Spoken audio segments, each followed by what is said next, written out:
Coming to you today with a quick video on some awesome updates to the 9.1.5 PTR. Lots and lots of changes to go through today, so this might be a little bit of a longer video. I'm going to leave timestamps in the video itself, so you can click on those to see the content that you might be most interested in. And in addition, always, if you don't mind leaving a like and a subscribe, helps me out a ton. So thank you for that, and let's jump right into it, shall we? The first thing is allied races are going to get some new character customization. It's not a huge thing. It's just something cool. And you can now skip the quest for unlocking the allied races like Mechanomes, Dark Iron, Dwarves, Humans, Korthian humans. And, that's a pretty good change. It's a little quality of life thing. Not massive, but it's something. And the art, this is what I'm actually a really big fan of. They're going to be adding weather effects to both Stormwind and Orgrimmar, which means we're getting probably snow, rain, all those good things, probably day and night cycles. I think those already exist in Orgrimmar and Stormwind, but it's going to be adding a lot. And it's going to give those areas that we're constantly going for, like an auction house, if we're not an engineer or something like that, give it a little bit more life to it, So very good change there. One of my favorites, if you're a raider, all cooldowns of 2 minutes or longer now reset at the end of raid encounters or when starting a Mythic Plus dungeon. This is actually really good for two reasons. One, a lot of times you'll wipe right after you used a big CD, like Wild Spirits, for instance. Wild Spirits does not currently reset when a raid wipe happens, but now it will. So great change. And also Mythic Plus dungeons. So you can now use 2 minute cooldowns like Combust right at the beginning of a dungeon, and it'll the way Mythic Plus dungeons come back up, it resets your cooldowns. So if you combust right at the beginning, it'll reset combust, and you can go into the first pool with a little bit of an extra combust in there. If you're like a fire mage, or you can do it with True Shot now currently. True Shot does reset. Wild Spirits doesn't for some reason. But anyways, let's move on a little bit. The big change, the massive change here. One that almost no one thought was coming. We thought maybe 9.2, maybe 9.3, maybe 10.0 is when they were going to actually change this. It's a great change, wonderful change that no one saw coming somehow. So let's get into it. The following area of effect abilities are no longer maximum target capped, and instead deal reduced damage beyond 5 targets. This is a wonderful change because currently some spells, many spells in the game, that look like they should be hitting everything around you. For instance, Furrier's spend thing, right? It doesn't. It only hits 5 targets. Why? Well, they wanted to make it so that you couldn't pull 15 to 20 mobs at a time and just delete all 15 to 20 of them with AOE spells. So what they're doing to kind of give us a little middle ground, a lot of people didn't want any target cap, but I think this is a great change regardless, is where they're going to have it hit 5 targets for full damage. And then after that, every additional target is going to be hit with slightly reduced damage, and probably more reduced the further you go, more targets you hit. But still, that means these abilities are getting a massive quality of life upgrade and a straight damage upgrade on pulls of 5 or more targets, which is a lot of pulls in M+. This is just kind of a paragraph explaining that. But here are the abilities specifically. I'll leave a link in the description of this post itself, so you can go back and kind of look at the abilities specifically. I'm not going to cover all of these. It's a lot of abilities as I scroll through it. I am going to cover Hunters because I think I play Hunter. These are the ones that are important to me. Beast Mastery is going to get a massive upgrade in M+ content. Beast Cleave, Multi-Shot, and Barrage. You'll never use Barrage. Barrage will never see playing time, but Multi-Shot and Beast Cleave we do use. So these are great upgrades for us. Some Hunters are going Soulforge Embers for M+. I don't think it's actually that good, but it's possible. It's playable. It's not the worst thing ever. So that's a good upgrade for those Hunters. Marksman is my primary. Now, once again, we're not going to be using Barrage, but Multi-Shot is our bread and butter ability. I mean, besides Aim Shot, it's up there, right? We use Multi-Shot on only every pull.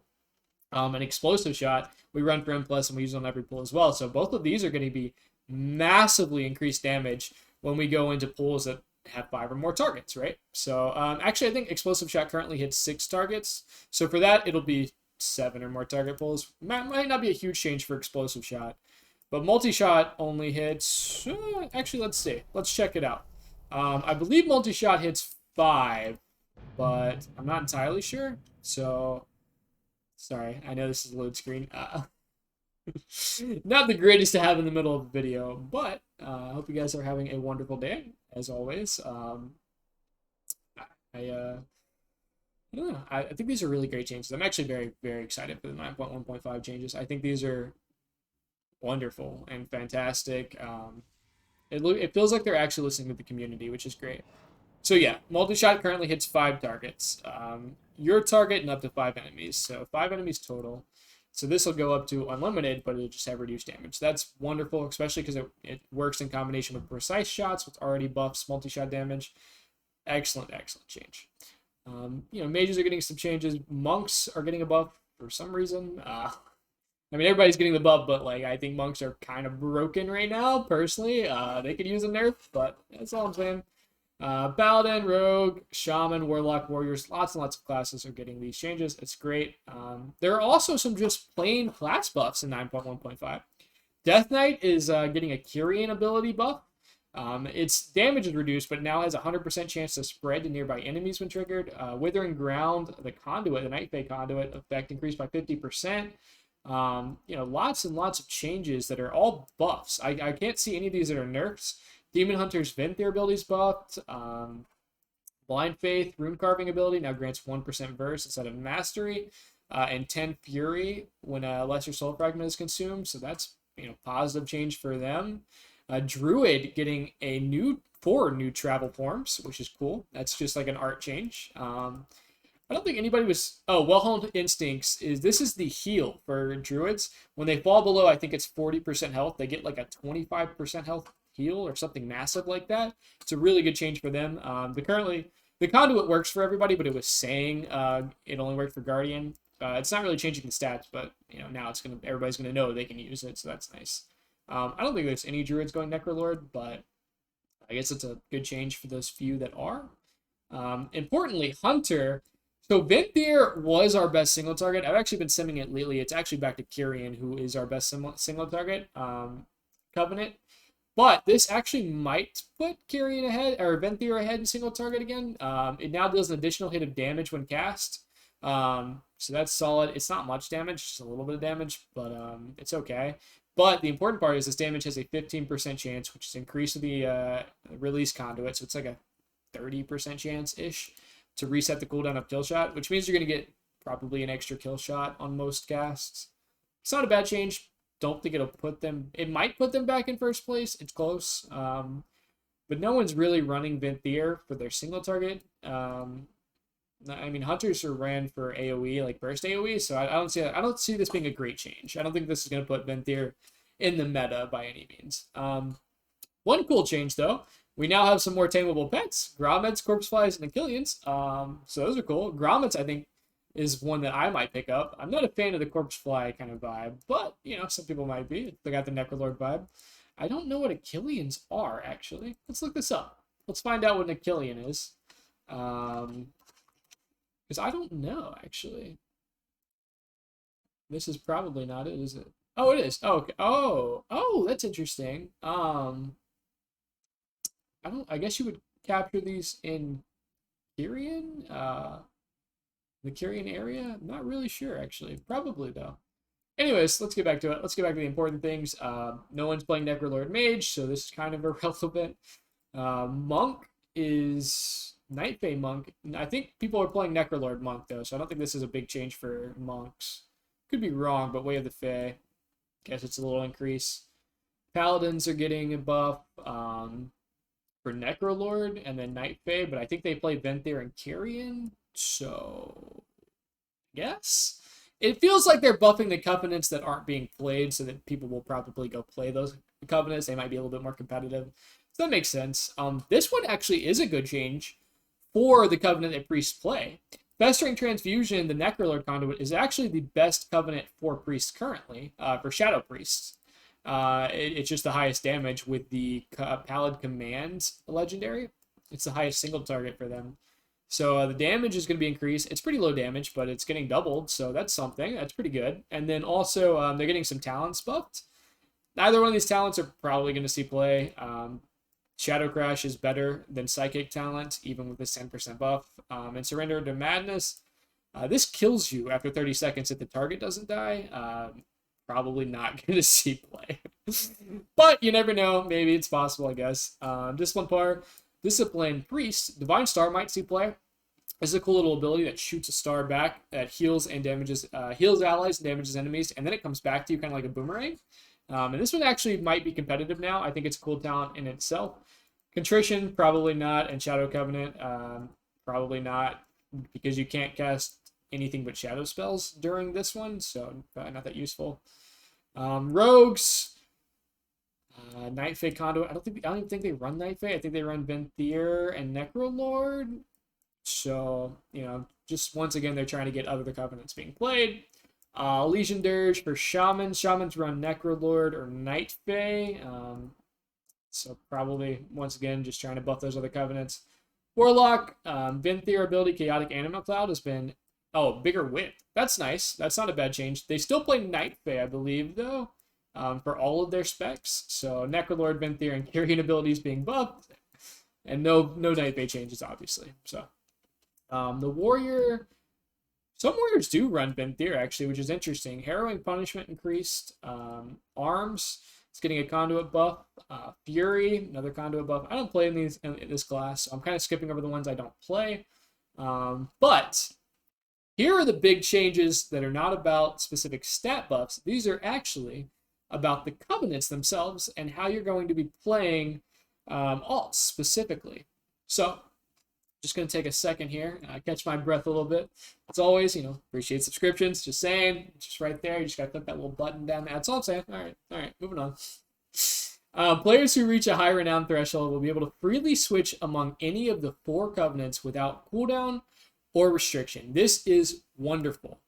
As well as use cosmetic rewards they've earned from one covenant, even if they are currently a member of a different one. Both the covenant switching and the use of cosmetic rewards will also apply to alts once the renown threshold is reached on one single character. Now, this is a change from the previous version. What this means is that you now, if you have a main that's done like the storyline, you're good. You have to do, any alts you want from now on, they may switch whenever they want.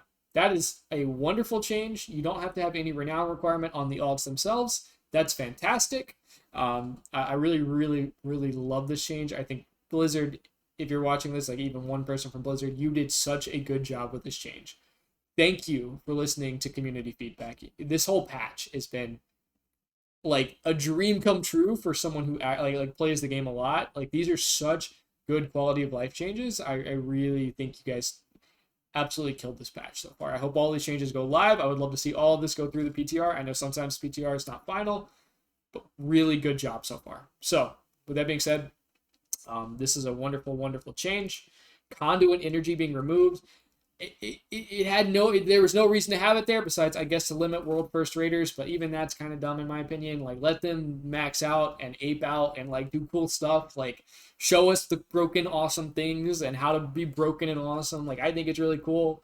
I hate that things are targeted just to limit them. Like, I get that you have to balance the raid, but I think the conduit energy being removed is a wonderful, wonderful change. Awesome stuff. Let us play other specs freely without having to change all our conduits every time. Or, you know, like have to wait for energy to regen. Wonderful, wonderful change. Greatly appreciate that one. Completing the Shadowlands or Korthia Covenant campaign on any character allows alternate characters basically to get infinite renown.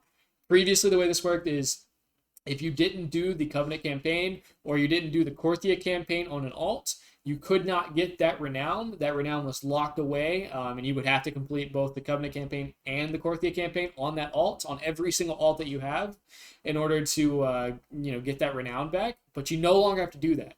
Now, if you want to run infinite dungeons and infinite raids and infinite PvP, you never have to touch a quest again. Never have to do any of the quests. You can just get max renown. You can be as strong as you want to be without having to do the same, quest line again. It's great change. Awesome change.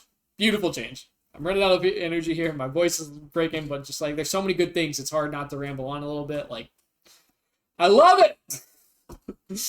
Completing the Shadowlands campaign. Oh wait, allows them to be doing this catch up from catch up sources. That's great. Completing the Shadowlands campaign on any character allows alternate alts joining that same covenant to immediately unlock their third Soulbind. So this is actually interesting. Basically, you have to do each campaign one time, right? you have to do each campaign one time. But once you've done it once, you never have to do it again. So if your main wants to do all 4 campaigns, then all of your alts will have be able to unlock that. But if you only done like the Night Fae campaign, for example, your alts will still have to do the Carrion campaign, the Venthyr campaign, the Necrolord campaign, if they want to go those covenants. So I actually don't mind this. I think it's a good way. On one hand, it's like, yes, you can't get full power progression without doing the campaigns, but, you haven't done that campaign before, so maybe you shouldn't get to skip it, right? Like, you should have to do each campaign one time, and it's only one time now, so I think that's a wonderful change, I think that's really, really good. I'm all for that change. I don't think that's a bad limiting factor. I think in order to get through the Shadowlands the first time, you have to do the quest once, and they're allowing you to skip the intro to the mall now. That's going to come later at some point. So we'll talk about that when we get there, but great changes so far. New Covenant toys to discover. I'm a big fan of toys. I like toys. I have a little bit too much fun with them sometimes. Place things all over the raid area and make some people mad, but I think it's a good change. Very happy with this one. I like toys. So. Night Fae, new soul shapes to collect. Awesome. New critter shapes, which are going to be like small miniature soul shapes. They're only going to be usable in rested areas. So I guess that's kind of cool. I think that's mostly for PvP, so you can't like get very tiny and no one can hit you. It's a cool change. It's gonna be cool though in critter areas or in rested areas you'll be able to do critters. So I like that. Cool change. Option to soul shape and critter shape randomly. I don't know if I'll use this personally, but I like the idea of it. It's like a random mount. You can just random soul shape. Ooh, excuse me. So sorry. Good changes though. Sanctums, their adventure mall missions unlocked. This is just high end. Like if you have max level adventurers, you'll have fewer requirements to do the quests, and they'll appear more often. So I guess it's better rewards for max stuff. I personally don't do that much mission table anymore. It doesn't give that great of a reward, so I stopped doing it. Anima conductor buffs. They now work forever. They persist forever once you get them. So I guess that's cool. Night Fae conservative seed stack. Actually, I really wish they would change something with this. I'm Night Fae, and I regret unlocking anything in the Queen's Conservatory because I constantly get these seeds that fill up my inventory, and I hate having them there. I never use it. I never want to. I wish they would give you an option to like either have the seeds automatically go to a bank or something, or maybe disable them if you want them. I don't want the seeds. Personally, I just delete them or sell them. So, I guess it's an okay change to have the stack increase. I'd rather than just have an option to toggle it off, but whatever.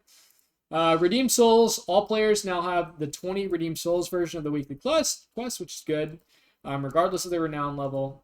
And now there's a repeatable quest to gather 20 more souls, so you can keep gathering souls as many times as you want until you can max out the Covenant Sanctum. I like that. I think that's a good change, good catch up.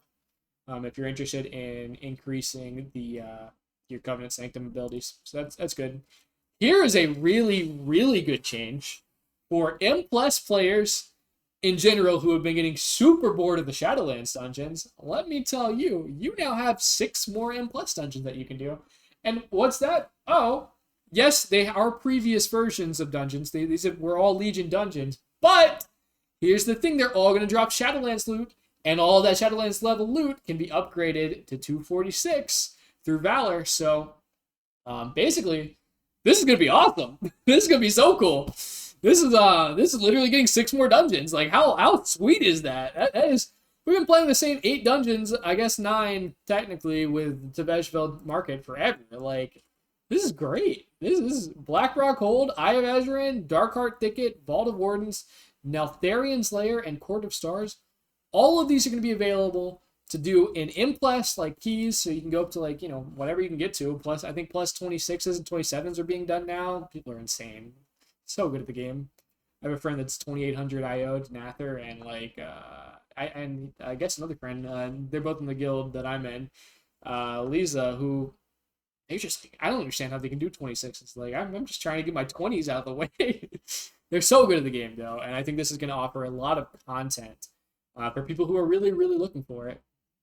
And, I actually really, really think this is going to be a great change. I'm going to very much enjoy playing these, and you're going to get new trinkets, that are going to be added to the game. Like, you can upgrade. You're not going to be able to get any of the gear out of the vault, which is kind of a bummer because a lot of us are at I-252 gear, and so like getting an I-246 trinket is going to be a downgrade in an eye level sense. It might be an upgrade overall though, so it'll be interesting. It'll be really fun to gear alts this way. I think very, very fun, especially if you wanted to do like more M+ on another character. I think this is gonna be really cool. I'm very excited for this. I think it's a great change. So very, very excited to do this. This is Legion time walking. This is kind of what I was talking about, and it's going to be, I guess, for 2 weeks, and then we'll resume a regular 1-week schedule for other ones. So I guess it's not permanent. But while Legion time walking is active, you get a time worn key, allowing max level mythic plus difficulty for the 6 Legion dungeons. And they're gonna have their own affixes. They're gonna reward the loot same level as the Shadowlands dungeons, and they're gonna count towards the weekly Great Vault options. Okay, but it's not going to give you Legion gear from the Great Vault, is what it's saying. You can upgrade it, but you can't get gear out of the Great Vault with it. But, like, completing one of these dungeons will count towards the 10 dungeons that you can do to get 252 gear out of the vault, or, you know, whatever your vault gear is. Legacy loot rules now apply for BFA raids and dungeons. And now you're going to get, you know, more loot regardless of the group size. That's very cool. The prompt to enter into the Time Walking campaign random dungeon for all expansions now occurs after 5 minutes. That means if you were time walking and you weren't getting like any matches for your dungeons, after 15 minutes it would let you switch to every Time Walking campaign instead of just the one you were on. Now it's going to happen after 5 minutes. You don't have to wait 15 minutes. I think it's a good change. Kind of helps keep the queue times down a little bit. Islands of Expeditions and Warfronts, you are now able to sell on Normal, Heroic, and Mythic with a party of up to 3 players. That's pretty cool. Lower the amount of players required to normal Battle of Stormguard, and Battle of Darkshore Warfronts to 5 was 15, so that's pretty good. Just a lot of BFA content buffs. Not something I'm super interested in, but hey, if you're interested in playing that, you know, that's an option for you now. Players now only need to complete the achievement Breaching the Tomb on 1 character per account to begin the Legion class mount quests.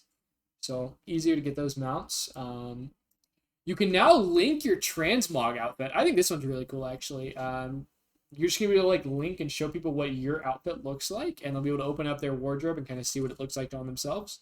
I think that's an awesome change. Very excited to see that one. Let's see, what else? New rank of Heirloom gear. This is nice for progressing through Shadowlands. Your Heirloom gear will go up to level 60, I want to say. I think it's 60. It's not confirmed yet, but it's probably going to be 60. And it'll let you gear a little bit faster. Heirloom scouting maps will work for every single expansion instead of just the Kalimdor and Eastern Kingdoms. Good change. Korthia and the Mall. Unlock access to additional fast travel options from Venari's Refugee to Perdition Hold and Desmotirian. So Perdition Hold is right here. And then this is the Desmotirian right here. So I assume it's going to be fast travel to the raid. I would assume it's going to be very close to the raid. I would be hard-pressed to believe it's anywhere else. So that's a good change for getting to the raid. I have another video up if you want to check that out, where it's actually a shortcut to get to the raid if you want. You do need a Goblin Glider to do it, and you do have to die, but you can recover your Stygia really easily. So there is a way now, but this is going to be much more convenient. You don't have to die and do this cheese strat. Very big fan of that. Completing quests from Archivist Rosur will provide access to Anima diverter within Korthia, so you can deposit Anima to any of the covenants that you're currently at from Korthia. Great change, really good. You don't need to go back to your covenant now. I like that. Very nice. If you're into PvP, lower item level PvP will now scale to a higher item level in PvP situations before. 220 to 246 now. I believe it was like 213 or even lower. So that's going to make people a little bit more competitive if they have a full PvP set. Very, very happy with that change. If you like to play PvP. Quests, alternate characters on an account can now choose to skip the introductory quest line that takes place in the mall by speaking to High Lord Darian Mograine after accepting the quest Shadowlands, a chilling summons. Please note that to enable the skip, you will need to have logged into a level 60 character who has completed the mall introduction first to earn the new achievement stand as one. So there's our, finally we got a mall skip intro. No longer have to do the malls on every single alt. Wonderful stuff. It takes like, I think it's only like 20 minutes, but it's still really annoying to do when you have like 10 alts. So I like this change a lot. This one is going to be gamed. I will tell you right now, it's probably not going to go live as is. And the reason for that, maybe it will. I don't think it will. And the reason for that is the Rune Carver, well, let me read it first. The Rune Carver will now offer to destroy an existing legendary item and return all of the soul ash. Oh, this is interesting. Or the soul cinders that were used to, that were spent to create the item. Oh, I didn't realize it's not going to return all of the soul ash and all of the soul cinders. It's going to return one or the other. That's very interesting to me, actually. So, I didn't think this was going to go live like this because you could game it, right?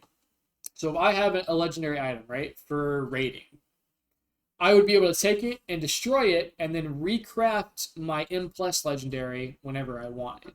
You could just go back and forth and craft it whenever, as long as you could afford the base item, which is, pretty cheap right now, honestly. So that's interesting that they're not actually going to let you do that. You're going to have to pick if you want the soul cinders or if you want the soul ash. It's very interesting. So this probably will go live in I imagine, like this. It's a good little limiting factor that can prevent it from being gamed because you only get one or the other. I think it's a good change. If you made the wrong legendary or you have an old legendary that you'd like to get some soul ash out of that you don't want to use, good change. I like it. Great stuff. Threads of Fate changes for leveling alts through Threads of Fate if you don't want to do the original, like, going into the Shadowlands campaign. You now... Paul Inara, I don't know who this is, but she now offers a Torghast daily quest for experience and soul ash, a PvP battleground quest that gives experience and gear, which is nice. The bonus objectives from Threads of Fate, which are the very long quests that give extra experience, which you have to kill like 1 billion things, are now significantly shorter and award Renown. Wonderful change. Threads of Fate zone objectives now reward higher eye level gear in Anima. Excellent. Awesome change. Wonderful stuff. You're now going to be able to gear your guys a little bit faster, a little bit easier. I like that. In our final little area, we have the user interface and accessibility areas. So the requirements to participate in the newcomer guide system, players can now opt in after completing 3,000 quests and reaching max level. If you completed 3,000 quests, you're not max level. I think you might be doing something wrong or you level locked yourself. I want to check those out. But that's a good change. It helps people get into the newcomer system. I like that. Helps newcomers. Improved gamepad compatibility. Support for touchpad and gyro. I don't use those. Don't know what those are, but all right. Mythic Plus and PvP ratings can now be shared through a chat link with shift-click. Love it. Shift-click. Show my 2300 IO. And it's not 2800, but it's fine. I like it. I'm fine with it. It's okay. It's who I am. Item, I like that change a lot, actually. Item upgrade UI has been reworked. This does not say specifically what it is, but I imagine what it is currently when you're trying to upgrade an item, if you want to upgrade like 5 levels, you have to upgrade each level individually. So, go to level 1, level 2, level 3, whatever. Now, my theory is it's going to let you just click on 12, give you the cost for whatever the upgrade to level 12 is, and let you do it that way. I think it's a good change. It's not a major change. Not even that inconvenient to do it one by one. It's actually kind of cool, but I guess I wanted to change it. That's my theory. I don't know for sure that's what it is, but I would imagine that's probably what it is. Group Finder improvements. Search now. These are wonderful Group Finder changes. Search now allows a numeric range. Search 5 to 9 finds M+ keys from levels 5 to 9. Like, that's great because it lets you search for just the keys you want to do. Autofill group finder information based on the creator's keystone. So if you have a +10 Halls of Atonement key, basically the group finder is now going to say +10 Halls of Atonement. It'll tell you, tell them exactly what you're looking for. The information can still be changed manually. That's great. Group creators can set a minimum Mythic Plus or PvP rating requirement for applicants. Now this is interesting because on one hand, it kind of limits your groups a little bit more. It's kind of like the eye level limit. So some people might get mad about this if they're lower M plus score and like they think they're, you know, they're good enough to do it. They're just, you know, they're going to be limited by this. But on the other hand, people who are going to implement this are probably already doing this. So someone who puts 22,000 IO or above probably wasn't going to take anyone who was below 2,000 IO or above anyways. So on one hand, it could limit limit you. You're going to see less groups if you're lower IO. On the other hand, you probably weren't going to get into the groups anyways, so probably not a massive change. Probably just a convenience thing for people who are already kind of like going to limit. I don't think it's horrible. It's kind of like the eye level limitations. You know, is what it is. I probably won't use it myself. I tend to give people the benefit of the doubt, and I look up their logs. You know, if they're hanging, they're lower IO, but they're, you know, having good parses, like, I'll invite them. You know, they're probably not messing up. So, group creators can also now select a play style to set expectations for their group. Huh. This is interesting. I imagine this is probably going to apply to raids, right? And it's probably going to be like speed run or, I don't know, parse run, or I don't even know. Actually, that's pretty interesting. M plus might be like speed run, scouting, like trying to figure things out. Just for, oh, I bet you're gonna be able to select the option just to complete the dungeon for like our vaults, right? That might be an option, or it might be timing or trying to get double like a +2 key, things like that. That'll be interesting to see what their classifications will be. I'm looking forward to seeing what those are, actually. I think that'll be cool. Reporters will now receive a message when their report results in action and being taken. Offenders will receive a message of any current and future penalties if their behavior is not corrected. I like this change because there's been a couple times where I've declined people from joining my group for one reason or another. And recently I had a guy, basically he logged on to the account. I declined him. I just wasn't looking for, I think I already had like a mage or maybe a shaman, and he was like a shaman or a mage. And I was like, I don't want two of this spec right now. And he messaged me on that account, like, pretty much go F yourself, like jump off a cliff. And so I reported him, obviously, and muted him. And then he jumped on another account. I muted that account and jumped on another account. This happened 6 more times. He jumped on 7 accounts to like just to harass me, like, which it's not a big deal. Like, you know, I can mute him. Obviously, I muted him. You know, but still, like, I would love to see your message that was saying basically, hey, this guy has been like, you know, muted for like a week or like a couple days, right? Like, I mean, maybe it'll keep him from harassing other people, right? Like, I would love to see a message like that. And then also, he'll get a message saying, you know, stop being an asshole. Sorry for the language, but like, you know, I mean, I think that would be really cool. I think that's a good change. I'm actually very pleased with this change. So many of these changes are so wonderful. Yes, just yes to it all. Text-to-speech settings saved on server, and added an option to also save the settings account-wide. That's wonderful for those who use text-to-speech. Option to add voice transcription output to any chat frame and change the font color. Love this. So many good changes. I know this is a long video. Thank you for sticking with me if you made it to the end. If you skipped around, I appreciate you watching it too. You guys are so wonderful. I know it was a lot. It was a long post. And most of it, if not all of it, really good. Really good. Very, very happy. I love these changes. Absolutely love these changes. I am so thankful for Blizzard to actually listen to the community. You've done so good here. So many of these changes were asked for a long time. I understand that people are going to say, well, they do this every time. Now they're changing. You know, they did this last patch, the patch before. They're making adjustments now, but they should have been implemented before.